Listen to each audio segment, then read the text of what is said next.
हम परवरिशे लौहो कलम करते रहेंगे, जो दिल पे गुजरती है रकम करते रहेंगे। डीडी उर्दू के खास प्रोग्राम मंजर पस मंजर में मैं आपका दोस्त मोहम्मद अनस फैजी आपको आदाब करता हूँ।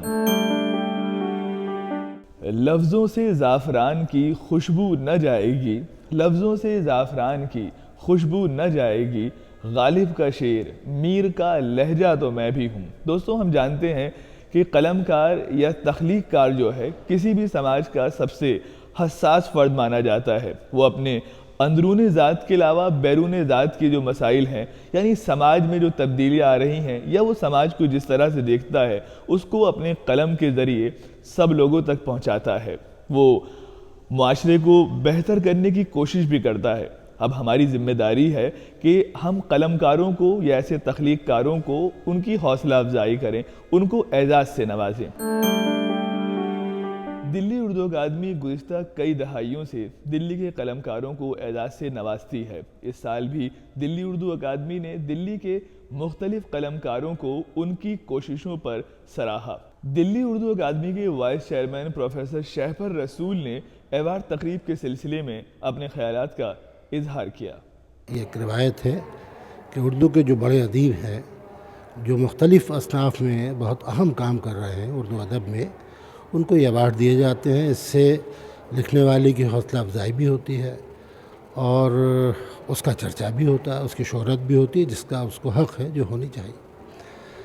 इसमें एक अवार्ड है बहादुर शाह ज़फ़र अवार्ड, जिसमें 1.5 लाख रुपए, एक सनद, एक शॉल और एकेडमी का मोमेंटो पेश किया जाता है।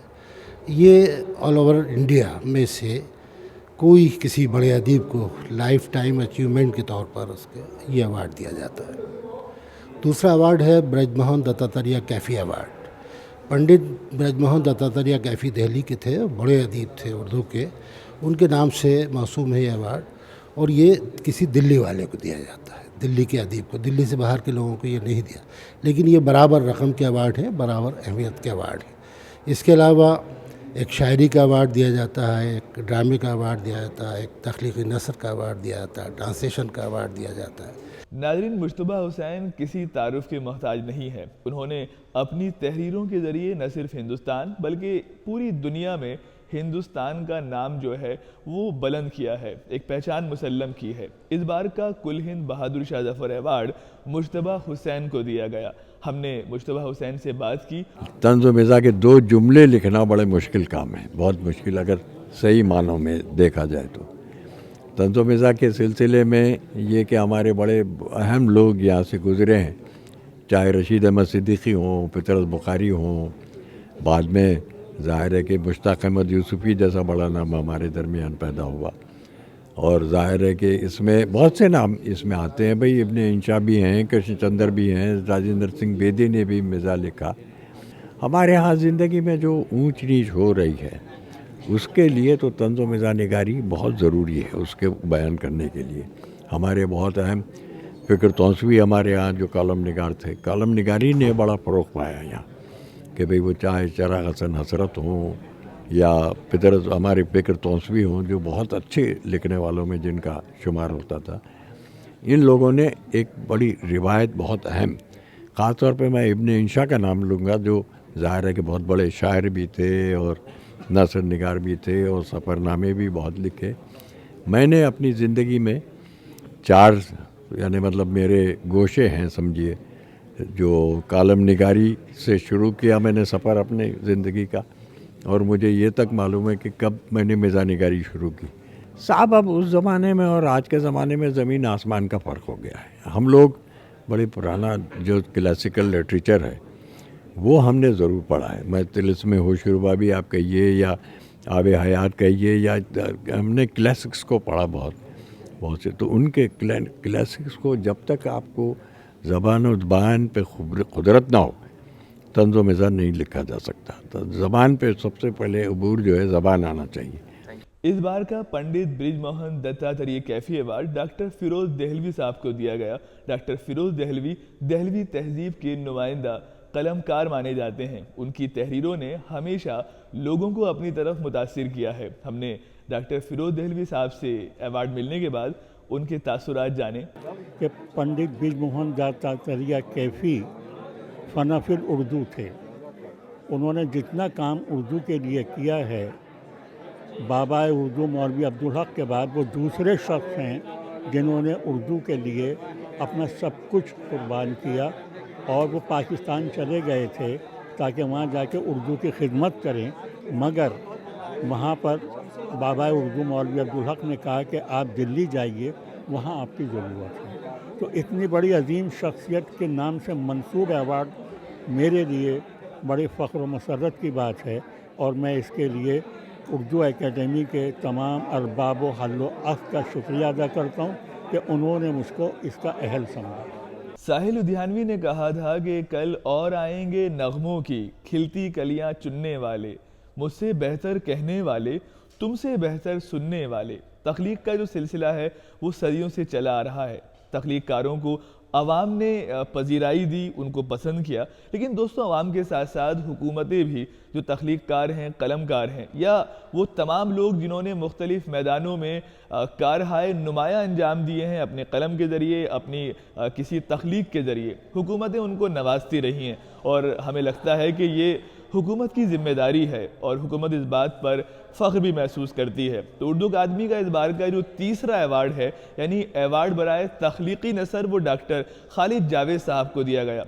इस बार का उर्दू अकादमी का अवार्ड बराए ड्रामा जो है डॉक्टर सईद आलम साहब को दिया गया। सईद आलम साहब जो हैं ड्रामे के ताल्लुक़ से किसी तारुफ़ के मोहताज नहीं हैं, और फिर अगर ड्रामे के ताल्लुक़ से बात की जाए तो मुझे ज़ाती तौर पे लगता है कि ड्रामा एक मुश्किल सिर्फ इसलिए भी है कि पहले उसको लिखा जाता है, उसके बाद उसको परफॉर्म किया जाता है। तो हम सईद आलम साहब को ही मुबारकबाद देते हैं और उनसे उनके तासुरात जानते हैं कि उनको कैसा महसूस हो रहा है। देखिए, उर्दू ड्रामे की सूरत हाल अच्छी है। अगर आप उसको आम लोगों के बीच ले जाना चाहें तो लोग उसे देखना पसंद करते हैं। ज़बान की अपनी बहुत बड़ी खूबी है, ये ज़बान सुनने में बहुत अच्छी लगती है, पर मसला ये है कि उसको सिर्फ़ उर्दू वालों तक महदूद न किया जाए, या किसी किस्म की ये जहनीत न पैदा की जाए कि उर्दू ड्रामों का देखने वाला एक मखसूस सेक्शन है, कुछ मखसूस लोग हैं, ऐसा नहीं है। अगर आप उर्दू ड्रामों को गैर उर्दूदा लोगों के बीच ले जाते हैं और उर्दूदा लोगों के बीच भी ले जाते हैं तो ये अभी भी उतना ही मकबूल है जितना आज से 50 बरस पहले हुआ करता था। उन लोगों की बहुत ज़्यादा शिरकत रही है जिसकी वजह से मैं आज इस लायक हुआ हूँ कि उर्दू एकेडमी का इतना शानदार अवार्ड जो है वो पाने का मुस्तहक ठहरा हूँ। दोस्तों, खुशी होती है, ख़ासकर जो ज़बान व अदब से मोहब्बत रखने वाले लोग हैं उन्हें ख़ास तरह का एहसास होता है जब तख्लीककार जो हैं उनको हुकूमत एजाज़ से नवाजती है, और नवाजना भी चाहिए, उनकी एक कोशिश होती है। तो अभी हमने देखा कि उर्दू अकादमी दिल्ली ने किस तरह से मुख्तलिफ़ कलमकारों को जो है एजाज़ से नवाजा, ये एक खुशी की बात है। और अब हम चलते हैं एक ख़ास तख्लीककार की तरफ। आपको मालूम ही है कि पूरी दुनिया में अगर किसी शायर को सबसे ज़्यादा पढ़ा जाता है, सबसे ज़्यादा समझा जाता है, या लोग सबसे ज़्यादा मोहब्बत करते हैं, तो वो एक ही नाम है, और वो नाम है मिर्ज़ा गालिब का। हैं और भी दुनिया में सुखनवर बहुत अच्छे, हैं और भी दुनिया में सुखनवर बहुत अच्छे, कहते हैं कि गालिब का है अंदाज़े बयां। और आप जानते हैं गालिब को हमसे रुखसत हुए 150 साल से भी ज़्यादा का वक्फा हो चुका है।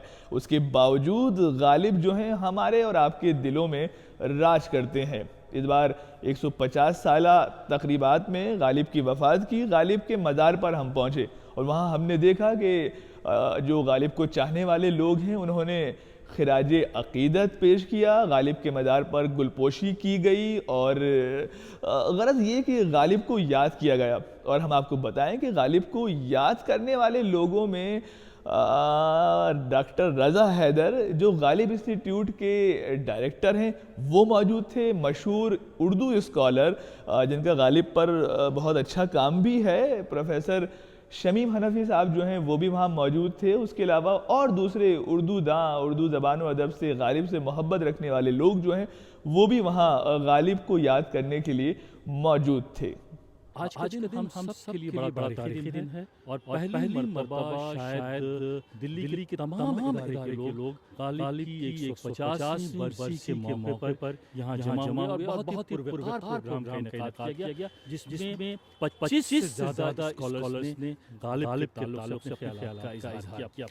आज के इस जलसे की खासियत ये थी कि हमने काफी अरसे के बाद आज मज़ार गालिब पर गालिब को एक पुरस्कार तरीके से याद किया, उन्हें अकीदत पेश की। देखिए आज गालिब की 150वीं बरसी का दिन है, तो जी चाहता है ये कहने का कि गालिब जिस ज़बान के शायर थे, अगर गालिब का एहतराम वाकई दिलों में मौजूद है तो उस ज़बान को महफूज रखने की कोशिश करनी चाहिए, क्योंकि गालिब का मसला जो था वो यही था कि एक ऐसे मुल्क जहाँ इतने मज़ाहिब हैं, इतनी कौमें हैं, इतनी ज़बानें हैं, वहाँ सबको किस तरीके से बराबर की एक सतह पर रखा जाए और एक नज़र से देखा जाए। गालिब ने हमें रवारी का बर्दाश्त का दूसरे को बर्दाश्त करना, और दूसरी चीज़ ये है कि एक रोशन नज़री इंसानों में तफरीक न करना किसी तरह की, इसका दर्स दिया था। और इस लिहाज से गालिब का शुमार दुनिया के बड़े शायरों में करना चाहिए जो छोटे मकासद के लिए दुनिया को नहीं देखते, बल्कि ये दुनिया को देखते हैं कि ज़मीन एक ख़ानदान है, उसमें बसने वाले एक फ़र्द हैं, उनमें कोई अलग अलग कौमें, अलग अलग पोशाक, अलग अलग खाना पीना, अलग अलग रवाज, इन सब के बावजूद इंसानी सतह पर सब एक है। दोस्तों, गालिब दुनिया के वो वाहिद शायर हैं जिन्हें बच्चे प्यार से चचा कहा करते हैं। आपने बिल्कुल ठीक सुना, हम लोग भी जब छोटे थे तो गालिब को चचा के नाम से पुकारा करते थे। इससे गालिब के तईं जो बच्चों की मोहब्बत है उसका भी इज़हार होता है। और इस बार जब हम गालिब के मज़ार पर पहुँचे तो वहाँ पर कुछ स्कूली बच्चे भी मौजूद थे जिन्होंने गालिब के मज़ार पे गुलपोशी तो की ही, उसके साथ साथ गालिब का जो कलाम है उसको अपनी खूबसूरत और प्यारी प्यारी आवाज़ में जो है उसे गाकर सुनाया। तो आइए उन बच्चों से भी बात करते हैं कि वो गालिब से कितनी मोहब्बत करते हैं। मैं मोहम्मद सैफ, आज गालिब की 150वीं यौम वफ़ात पर गालिब एकेडमी में गज़ल सराई का एक मुकाबला हुआ जिसमें मैंने भी एक गज़ल सुनाई जिसके अशार हैं ये। दर्द मिन्नत का शे दवा ना हुआ, मैं ना अच्छा हुआ बुरा ना हुआ, दर्द मिन्नत का शे दवा ना हुआ। हज़ारों ख्वाहिशें ऐसी कि हर ख्वाहिश पे दम निकले, बहुत निकले मेरे अरमान, लेकिन फिर भी कम निकले। निकलना खुल्द से आदम का सुनते आए हैं, लेकिन निकलना खुल्द से आदम का सुनते आए हैं, लेकिन बहुत बेआबरू होकर तेरे कूचे से हम निकले, बहुत बेआबरू होकर तेरे कूचे से हम निकले। मोहब्बत में नहीं है फ़र्क जीने और मरने का, मोहब्बत में नहीं है फ़र्क जीने और मरने का, उसी को देख कर जीते हैं जिसका फिर पे दम निकले, उसी को देख कर जीते हैं जिसका फिर पे दम निकले। दोस्तों ये बच्चे थे doctor Zakir Hussain memorial school के। बच्चों ने अपने मुशाहिदात का इजहार करा, अपनी मोहब्बत का इजहार गालिब के तई किया, और ये हमारी खुशनसीबी थी कि उस स्कूल के एक बहुत लायक उस्ताद मुदर्रिस डॉक्टर फरहान बेग साहब से भी हमारी बातचीत हुई, और हमने फरहान बेग साहब से जानने की कोशिश की कि जब वो ख़ासकर गालिब को बच्चों को पढ़ाते हैं तो किस तरह का माहौल रहता है क्लासेस के अंदर, और दरस व तदरीस में गालिब की जो अहमियत है उसे आप किस तरह से देखते हैं। तो फरहान बेग साहब ने भी अपने तासुरात का इजहार किया। मैं चूँकि बच्चों को पढ़ाता भी हूँ और सिलेबस में गालिब रहता ही है। गालिब एक ऐसा शायर है जो 9वीं से लेकर 12वीं क्लास तक कई मकाम पर आता है, कई हैसियत से भी शामिल है, मकतूब निगारी है, उनकी शायर की हैसियत से भी मौजूद है वहाँ पर। तो चूँकि आवाम में और हमारे समाज में गालिब को दूसरे शायरों के मुकाबले में ज़्यादा हैसियत दी गई है। उनके गज़लों को कई सिंगर ने, कई गुलकार ने गाया भी है, तो इस वजह से हमारे बच्चों का रुझान गालिब की तरफ भी ज़्यादा रहता है। जब हम उनसे प्रैक्टिस करने के लिए कहते हैं कि आप अपनी तरफ से किसी भी शायर की कोई गज़ल का इंतखाब कीजिए और हमें सुनाइए, तो वो आम तौर पर, जैसे आजकल ज़माना है सोशल मीडिया का और यूट्यूब को सर्च करते हैं, तो उन्हें आम तौर पर गालिब की गज़ल ही मिलती है, वो उसकी प्रैक्टिस करते हैं। तो जब हम अपने प्रैक्टिस सेशन शुरू करते हैं ये देखने के लिए कौन सा बच्चा बेहतर परफॉर्म कर सकता है, तो उसके लिए हम बच्चों को आज़ाद छोड़ देते हैं इस बात के लिए कि आप ये देखिए कि आपको कौन सा शायर पसंद है और किस शायर की गज़ल को आप बेहतर तरीके से कह सकते हैं। तो हमने ये पाया है अपने तजर्बे में कि ये बच्चे गालिब को ही ज़्यादा तलाश करते हैं, गालिब की गज़लें ही इन्हें ज़्यादा पसंद आती है।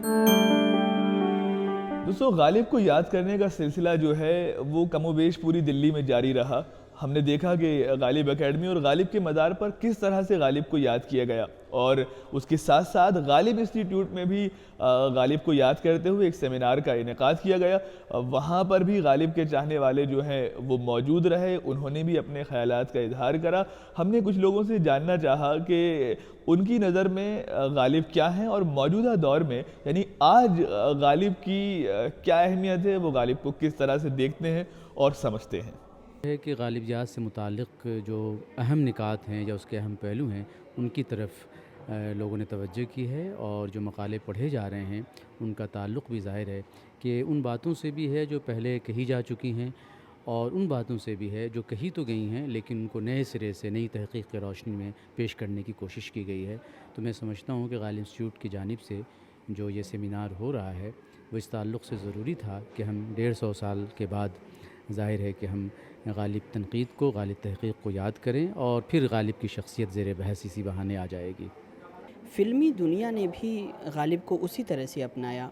ये 1954 की बात है जब गालिब पर पहली फ़िल्म मिर्ज़ा गालिब के नाम से आई, और वो फ़िल्म सोहराब मोदी जैसे डायरेक्टर ने बनाई जो तारीख़ी फ़िल्मों के लिए अपने काम में यकता थे।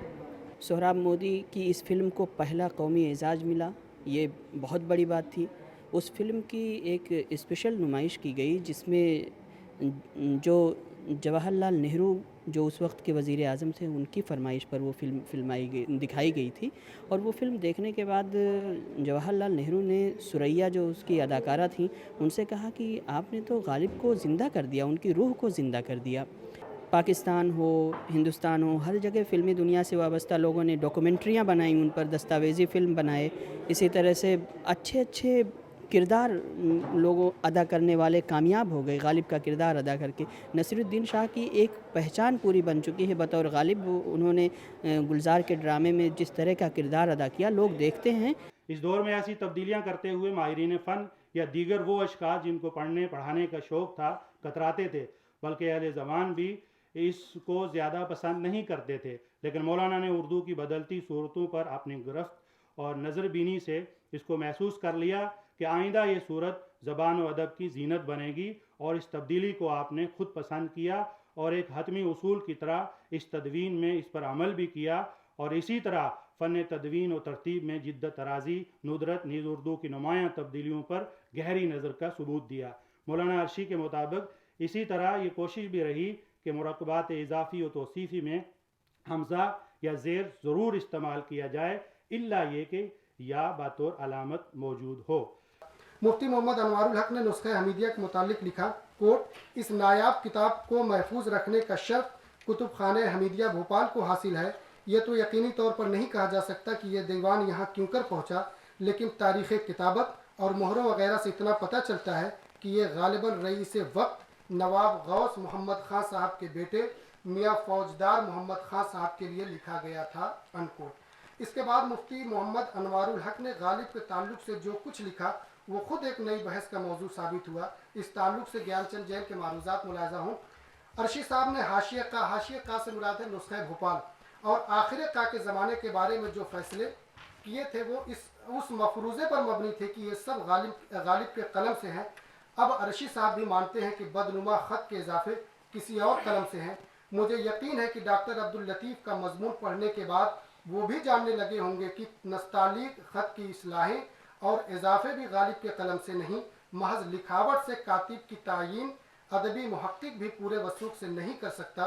अर्शी साहब ने जब नुस्खे भोपाल का मुताला किया तो अव्वल तो उस वक्त उनके सामने गालिब की दूसरी तहरीरें न थीं कि मुकाबला कर सकते, उन्हें महज जहनी तस्वीरों पर भरोसा करना पड़ा। दूसरे उनके जहन पर मुरत्तबे नुस्खे हमीदिया का फैसला हावी होगा कि पूरा हक व इजाफा गालिब के कलम से है, अनकोट। तो दोस्तों आपने देखा कि किस तरह से लोगों ने अपने महबूब शायर मिर्ज़ा गालिब को याद किया। जब कभी मिर्ज़ा गालिब की बात होती है तो मुझे रशीद अहमद सिद्दीकी जो उर्दू के मशहूर नक्काद हैं उनका एक जुमला भी याद आता है। उन्होंने कहा था कि मुगलिया दौरे हुकूमत ने हिंदुस्तान को 3 चीज़ें दी हैं, नंबर 1 उर्दू, नंबर 2 ताजमहल और नंबर 3 मिर्ज़ा गालिब।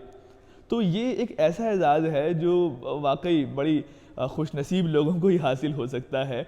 और अब हमने अगर बात की मुगलिया दौरे हुकूमत की तो हम जानते हैं कि मुग़लों की आमद के साथ साथ हिंदुस्तान में गंगा जमनी तहज़ीब जो है उसको भी उरूज हासिल हुआ। अकबर के ताल्लुक़ से कहा जाता है कि उन्होंने एक ऐसे मज़हब की शुरुआत की जिसमें हिंदू मुस्लिम या हिंदुस्तान के सभी लोग जो हैं आपस में मिल के रहें। तो मुगलिया दौरे हुकूमत से मुराद वो दौरे हुकूमत जब पूरा हिंदुस्तान जो है सोने की चिड़िया कहलाता था। तो दोस्तों इस बार मुगलिया दौरे हुकूमत को याद करने का ये मुख्तलिफ और बड़ा खूबसूरत सा अंदाज़ जो है वो एक ड्रामे के ज़रिए याद किया गया। मशहूर ड्रामा निगार सईद आलम साहब की हिदायतकारी में ये ड्रामा पेश किया गया और इसका जो दिलचस्प पहलू था वो ये था कि कुछ कॉलेज के बच्चे जो हैं वो बनफ्से नफीस खुद बहादुर शाह जफ़र के पास पहुंचते हैं और बहादुर शाह जफ़र से मुलाकात होती है। बहादुर शाह जफ़र जो हैं सन्स ऑफ बाबर यानी बाबर की जो औलादें हैं जो मुगलिया बादशाह गुजरे हैं उनसे मुलाकात कराते हैं। तो बड़ा दिलचस्प रहा हमारा भी उन तमाम जो मुग़ल बादशाह हैं जो सन्स ऑफ बाबर हैं उनसे मुलाकात करना, और हम आपके लिए ख़ास लेकर आए हैं कुछ झलकियाँ इस ड्रामे की। तो देखिए, महसूस होइए और हाँ बताइएगा ज़रूर कि आपको कैसा लगा।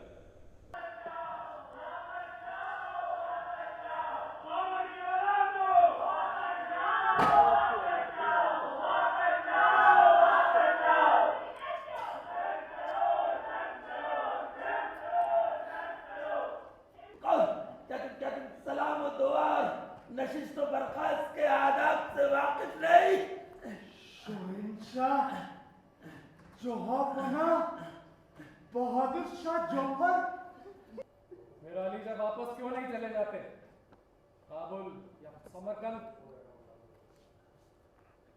क्योंकि हिंदुस्तान में जंगें फैसला कुन होती हैं। फतेह या शिकस्त सिर्फ और सिर्फ एक बार।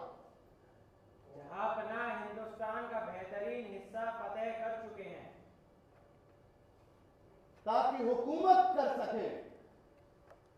तैमूर और चंगेज की नस्लें किसी भी एक जगह 3 या 3 से ज्यादा रमजान नहीं गुजारा करती। ऐसा ही होगा। वसीयत करता हूं कि मुझे काबुल में दफन किया जाए। ऊपर वाला आपको 100 बरस की उम्र दे और आपको 150 बरस की, लेकिन अपने वतन में। लगता है आप सभी हजरात वतन वापसी के ख्वाह हैं। हरगिज़ नहीं, हमें अपने प्यारे वतन से दूर रहने पर सख्त नदामत है, लेकिन अपने बादशाह की इताअत पर उसे कहीं ज्यादा नाज। तो फिर आज साथी या सिपाही वतन वापसी का ख्याल भी अपने जहन में न लाए। कबूल। इसे यकीन होगा कि काबुल, कधार, लाहौर, दिल्ली, गुजरात, बंगाला और मालवा के बादशाह की दुनिया इस उजाड़ों वीरान रेगिस्तान के खेमे तक ही महदूद है। खुदा की जात से ना उम्मीद ना होइए आली मर्तबत शहंशाह। उस खुदा से जिससे पहले बाप छीना और फिर बादशाह। तो दोस्तों अभी आपने सन्स ऑफ बाबर जो है उसकी एक झलक देखी। हमारी कोशिश यही रहती है कि आपको जो खूबसूरत मंज़र हैं वो दिखाए जाएं और साथ साथ मंज़र का जो पस मंज़र है वो भी हम आप तक पहुंचाते हैं। हमें उम्मीद है कि आपको हमारी ये कोशिश पसंद आ रही होगी, और अगर पसंद आ रही है तो आपको क्या करना है, आपको पता है कि आपको अपने रद्द अमल का यानी अपने फीडबैक का इजहार करना है। फीडबैक का इजहार करने का आसान तरीका ये है कि आप हमें ईमेल करें। ईमेल आप जानते ही हैं ddurdufeedback@gmail.com। इस पर हमें आपके तासुरात का बेसब्री से इंतज़ार रहेगा। तो जल्दी से लिखना शुरू कर दीजिए, टाइप करना शुरू कर दीजिए। हम ये कहना चाहते हैं आपसे, इंतज़ार रहेगा। मंज़र पस मंज़र आपका अपना प्रोग्राम है जिसके अंदर हम अदबी, सकाफ़ती और हिंदुस्तान की जो वसी तहज़ीब है उसकी एक झलक दिखाते हैं। तो इस उम्मीद के साथ कि आपको हमारी कोशिशें पसंद आती होंगी, अगले प्रोग्राम में फिर मुलाकात होगी। तो देखते रहिए डीडी उर्दू और मंज़र पस मंज़र। तब तक के लिए इजाज़त, खुदा हाफिज़।